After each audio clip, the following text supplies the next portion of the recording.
Assalamualaikum warahmatullahi wabarakatuh. Selamat datang, salam sejahtera bagi kita semua. Shalom, Om Swastiastu, salam kebajikan, namo buddhaya.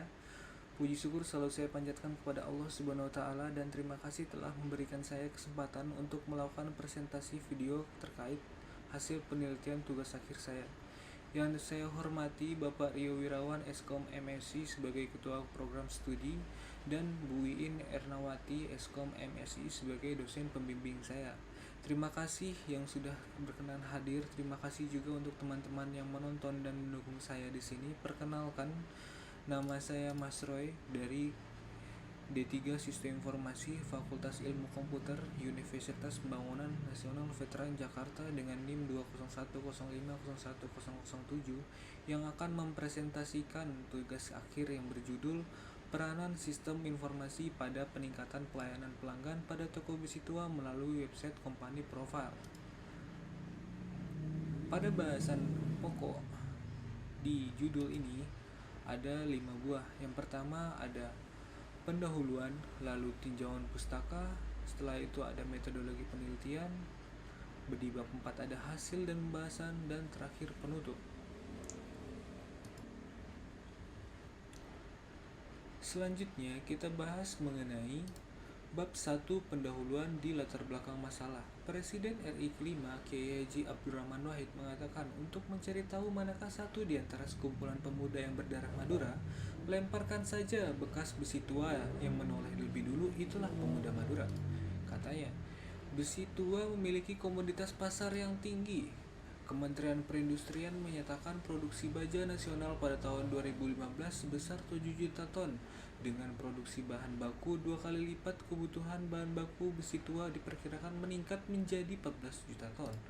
Lalu permintaan baja internasional pun ikut melonjak. Dilihat dari OECD tahun 2013, total permintaan baja adalah 12,69 juta ton, sedangkan 8,19 juta ton berasal dari impor senilai 14,9 miliar dolar. Saat ini, 70% dari kebutuhan tersebut dipenuhi dari impor dan memenuhi 30% kebutuhan besi tua dalam negeri menjadi 4 juta ton per tahun. Apakah harga besi baik untuk bisnis di era sekarang? Mengutip hargabajaindonesia.com, harga scrap kelas A sampai kelas C rata-rata mencapai 4.500 per kilogram. Perkiraan modal bisnis besi tua nasional adalah 18 triliun setahun, atau sekitar 1,5 triliun per bulan atau 50 miliar per hari. Pada penelitian tersebut menunjukkan bahwa penggunaan teknologi dapat memberikan manfaat bisnis, seperti meningkatkan efisiensi dan efektivitas pelanggan, pelayanan, serta meningkatkan kepercayaan pelanggan. Namun, masih kurangnya penelitian yang mengkaji pengaruh penggunaan teknologi pada peningkatan pelayanan dan kepercayaan pelanggan pada toko besi tua melalui website Company Profile. Sebagai upayanya, kita ingin mengatasi hal tersebut. Penelitian ini dilakukan dengan tujuan untuk menguji pengaruh penggunaan teknologi pada peningkatan pelayanan dan kepercayaan pelanggan pada toko besi tua melalui website Company Profile. Diharapkan hasil penelitian ini dapat memberikan kontribusi dan rekomendasi bagi toko besi tua dalam meningkatkan pelayanan dan kepercayaan pelanggan melalui penggunaan teknologi. Lalu selanjutnya kita masuk ke identifikasi masalah yang dibagi menjadi 2. Yang pertama, bagaimana merancang sebuah sistem informasi penjualan besi tua dan bagaimana cara memperluas jangkauan informasi agar menambah jumlah pelanggan. Lalu kita masuk ke batasan masalah yang dibagi menjadi 6. Studi ini hanya berfokus pada dampak penggunaan teknologi untuk meningkatkan pelayanan pelanggan toko barang bekas melalui situs profil perusahaan, dan aplikasi ini pun berbasis web dengan menggunakan framework Laravel dari bahasa pemrograman PHP sebagai user interface-nya dan MySQL sebagai database-nya.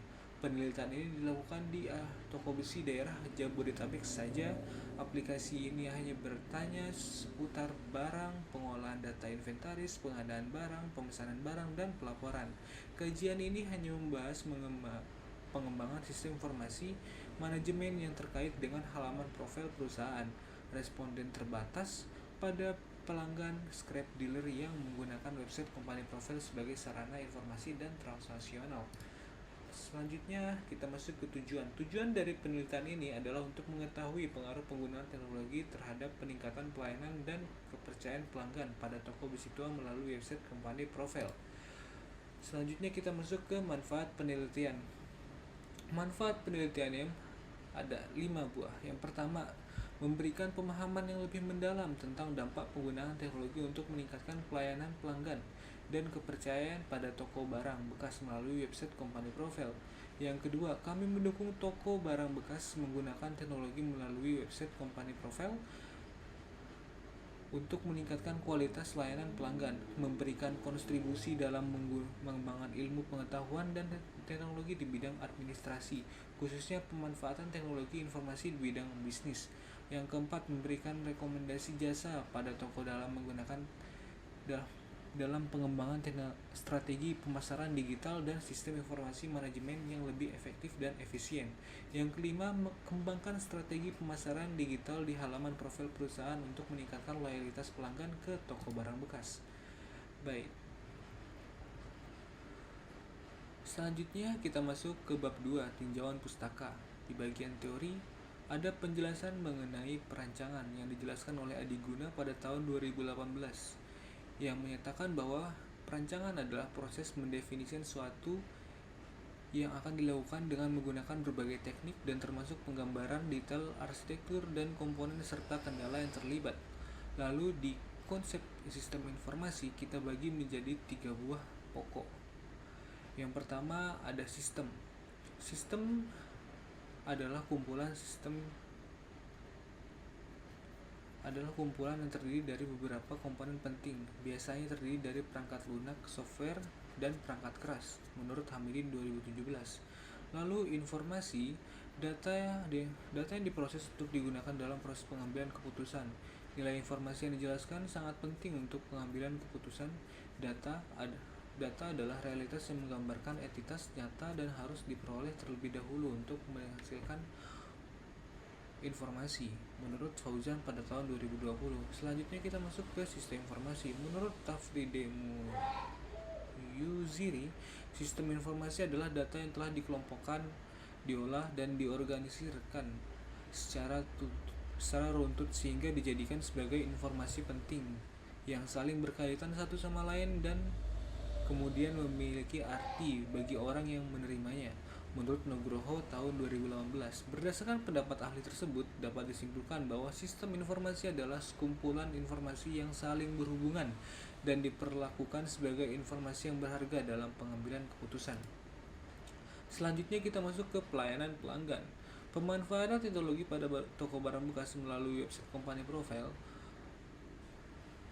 berimplikasikan signifikan terhadap peningkatan pelayanan pelanggan. Aspek-aspek tersebut dipertimbangkan saat memahami dampak penggunaan teknologi dan untuk meningkatkan pelanggan. Yang pertama ada kemudahan akses. Menurut Rahmawati tahun 2020, bersifat online sehingga dapat aplikasi yang bersifat online sehingga dapat dilihat di mana saja dan informasi yang diberikan selalu update sehingga memudahkan pengelola dalam mengambil keputusan. Itu adalah tindakan sebuah kemudahan akses informasi. Lalu selanjutnya kita masuk ke personalisasi layanan. Pengembangan teknologi komunikasi yang dinamis dan perubahan dasar dari mana pelanggan menuntut produk atau jasa individu sesuai dengan kebutuhannya. Hal ini mendorong perusahaan untuk mengubah strategi dan tren pemasaran menjadi saluran pemasaran yang lebih fokus membangun pelanggan. Menurut Endang Kostomi dan Enggar Sulistyo pada tahun 2023. Lalu selanjutnya kita masuk ke integrasi sistem pembayaran cash on delivery. Sebagai sistem bisnis, toko online populer sebagai berbagai macam metode pembayaran dapat menggunakan konsumen untuk kembali dalam menjelaskan transaksi penjual, terutama metode pembayaran ditawarkan oleh aplikasi toko online khususnya cash on delivery menurut Gulo tahun 2021. Selanjutnya kita masuk ke toko besi tua. Toko besi tua adalah sebuah usaha yang bergerak di bidang perdagangan daur ulang besi tua. Toko ini biasanya menerima, membeli, dan menjual berbagai jenis barang yang terbuat dari logam bekas seperti besi tua, aluminium, tembaga, dan lain-lainnya. Nur Halimah pada tahun 2019. Website dapat diartikan sebagai sekumpulan halaman yang memuat informasi, data digital maupun bacaan, potret, kartun, audio, film, atau komunikasi lainnya melalui saluran komunikasi internet yang kemudian dapat ditransmisikan dan terlihat dari siapa saja di seluruh Indonesia. menurut Abdullah pada tahun 2018. Company profil perusahaan memegang peranan penting dalam suatu perusahaan, antara lain untuk meningkatkan citra perusahaan, menciptakan hubungan pelanggan sebagai alat pemasaran, lalu memperkuat branding dan memberikan gambaran tentang perusahaan, menurut Adib pada tahun 2021. Selanjutnya kita masuk ke PHP. PHP adalah Personal Homepage, adalah salah satu bahasan pemrograman skrip yang dirancang untuk membangun aplikasi web ketika dipanggil dari web browser. Lalu ada MySQL. MySQL adalah sistem perancangan basis data relasional. Dengan kata lain, data yang dikelola dalam database disimpan dalam table terpisah yang secara signifikan mempercepat proses data, menurut Noviandri tahun 2019.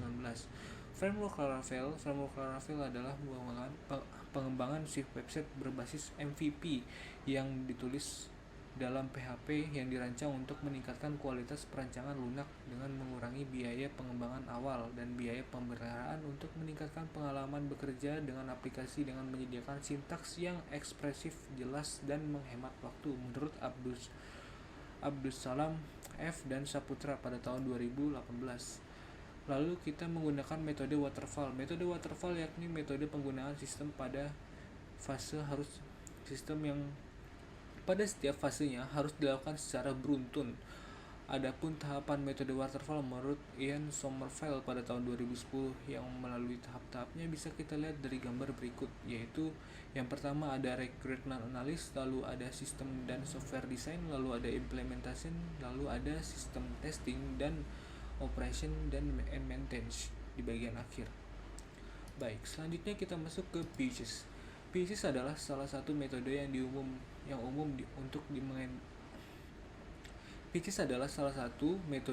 dipakai untuk mengidentifikasikan masalah dalam suatu organisasi. Yang pertama, di dalam Pages itu dibagi menjadi 6 bagian. Ada kinerja, performance, kemampuan dalam pengendalian peran bisnis secara cepat hingga target dapat berhasil. Lalu ada informasi, penilaian atas kepiawaian sistem informasi dalam menciptakan informasi yang bermakna penting dilaksanakan guna menanggapi kemungkinan dan membenahi persoalan yang mencuat. Lalu ada ekonomi, evaluasi sistem perhitungan dan keuntungan yang bakal dilakukan yang diperoleh dari pengembangan sistem. Lalu ada pengamanan yang dipakai harus bisa memberi pengamanan data dari kerusakan dan pengamanan data dari akses yang tidak diizinkan. Lalu ada efisiensi dari pengembangan sistem baru adalah penggunaan cara optimal atas sumber daya yang mencakup waktu, ruang, informasi, ruang manusia, perlibatan penggunaan data dan peralatan. Layanan, pengembangan suatu wadah yang didukung peningkatan layanan dan yang lebih bermutu. Eskalasi pelayanan atas sistem ditambahkan akan diberikan. Lalu ada UML, Unified Modeling Language. UML merupakan bahasa standar yang banyak digunakan di dunia industri atau pendeskripsian requirement, membuat analisis perancangan, serta mendeskripsikan arsitektur dalam pemrograman berorientasi objek, menurut Yaniwardi Y. dan Permana pada tahun 2019. Di dalam UML itu dibagi menjadi beberapa diagram. Yang pertama ada use case diagram, lalu ada sequence diagram, class diagram, dan activity diagram. Lalu ada black box testing. Pengujian black box testing adalah teknik untuk pengujian perangkat lunak yang berfokus pada spesifikasi fungsional perangkat lunak. Pengujian black box dia mengabaikan struktur kontrol sehingga perhatian difokuskan pada informasi domain saja. Keuntungan penggunaan metode black box testing adalah pengujinya tidak perlu memiliki pengetahuan tentang bahasa pemrograman tertentu. Pengujian dilakukan dari sudut pandang pengguna. Ini dibantu untuk mengungkapkan ambigus atau inkonsistensi dalam spesifikasi dan persyaratan. Lalu yang ketiga, programmer dan tester keduanya saling bergantung sama lain. Selanjutnya kita masuk ke bab 3, metodologi penelitian. Pada metodologi penelitian ini ada bagian alur penelitian. Di alur penelitian saya jelaskan Yang pertama di sini kita lihat sendiri ada flowchart yang dimulai dari pengumpulan data. Dari pengumpulan data itu kita melakukan wawancara, lalu ada studi pustaka. Setelah studi pustaka kita masuk ke analisis sistem yang menggunakan metode PISES. Lalu ada perancangan sistem yang menggunakan UML, Laravel, MySQL, dan PHP. Lalu ada sebuah pertanyaan, jika testing berhasil menggunakan black box testing, maka akan lanjut ke implementasi, dan jika gagal, maka akan mengulang ke analisis sistem. Nah, setelah kita masuk ke implementasi, maka prosesnya dinyatakan selesai. Penelitian ini dilakukan dengan cara yang sama seperti penelitian aliran dalam menggunakan metode waterfall. Metode waterfall digunakan karena alurnya berurutan dan setiap langkahnya bergantung pada langkah sebelumnya. Proses penelitian digambarkan di bawah ini adalah sebuah flowchart, guys. Jadi selanjutnya kita masuk ke tahapan penelitian. Di tahapan penelitian ini kita bisa lihat sendiri, yaitu sebuah penjelasan yang tadi saya analisis.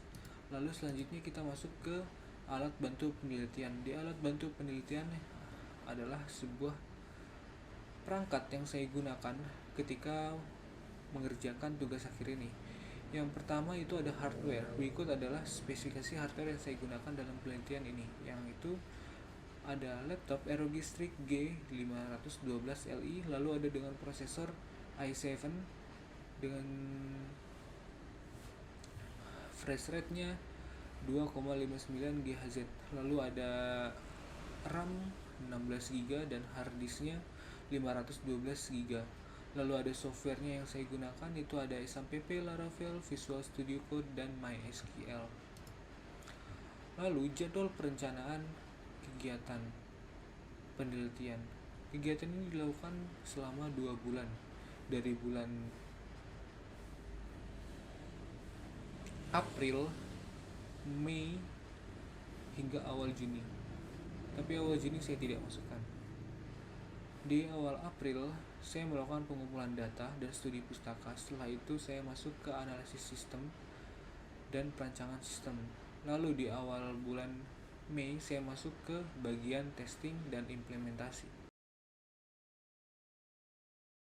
Kita akan masuk ke tahap bab 5 penutup, yang dimana akan disampaikan bahwa kesimpulan dari penelitian ini adalah perancangan dan implementasi sistem informasi toko base itu melalui website profil perusahaan dapat membawa manfaat yang signifikan dalam meningkatkan aksesibilitas, efisiensi pelayanan, kepuasan pelanggan, perluasan produksi pelanggan, dan menghasilkan informasi yang lengkap dan terpercaya pada website profil perusahaan. Pelanggan dapat dengan mudah mengakses informasi mengenai toko besi tua dan menjangkau calon pelanggan yang lebih luas, baik secara geografis maupun demografis. Hal ini meningkatkan akses pelanggan terhadap informasi yang mereka butuhkan tentang proses pemesanan produk dan interaksi antara pelanggan dan toko barang bekas, sehingga pelanggan merasa lebih dihargai dan lebih terlayani dengan respon yang cepat, informasi yang akurat, dan pengalaman berbelanja yang lebih efisien. Selanjutnya ada saran.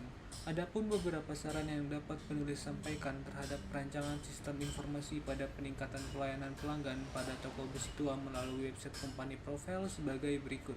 Yang pertama, perbaharui dan pertahankan informasi yang akurat. Penting untuk terus memperbaharui informasi yang disajikan pada website company profile. Lalu, tingkatkan interaksi dan responsibilitas. Website company profile dapat ditingkatkan dengan menambahkan fitur-fitur interaktif seperti fitur live chat atau formulir kontrak yang lebih responsif. Perluas integrasi dan fungsionalitas. Pertimbangkan untuk mengintegrasikan company profile dengan sistem manajemen inventaris yang terpadu atau sistem pemesanan online yang lebih canggih. Hal ini akan meningkatkan efisiensi operasional dan mempermudah proses pemesanan bagi pelanggan. Lalu berikan testimoni atau ulasan pelanggan. Sertakan bagian testimoni atau ulasan pelanggan di website company profile. Hal ini dapat memberikan kepercayaan lebih kepada pelanggan baru dan membantu mereka membuat keputusan pembelian. Tingkatkan keamanan website yang kuat, melindungi data pelanggan dan transaksi online. Gunakan protokol keamanan seperti HTTPS dan sertifikasi SSL untuk menjaga privasi dan integritas data. Tambahkan fitur pencarian. Sediakan fitur pencarian di website untuk memudahkan pelanggan mencari produk atau informasi tertentu. Baik, sekian untuk presentasi kali ini. Terima kasih banyak untuk dosen pembimbing dan dosen yang menonton video kali ini. Saya Mas Roy dengan NIM 20105010007 mengucapkan banyak terima kasih karena sudah menonton video ini sampai akhir. Mohon maaf jika ada salah kata dari saya, karena sungguhnya kesempurnaan hanya milik Allah Subhanahu wa taala dan saya hanya hamba yang menjalankan tugasnya sebagai manusia. Terima kasih banyak telah menonton. Assalamualaikum warahmatullahi wabarakatuh.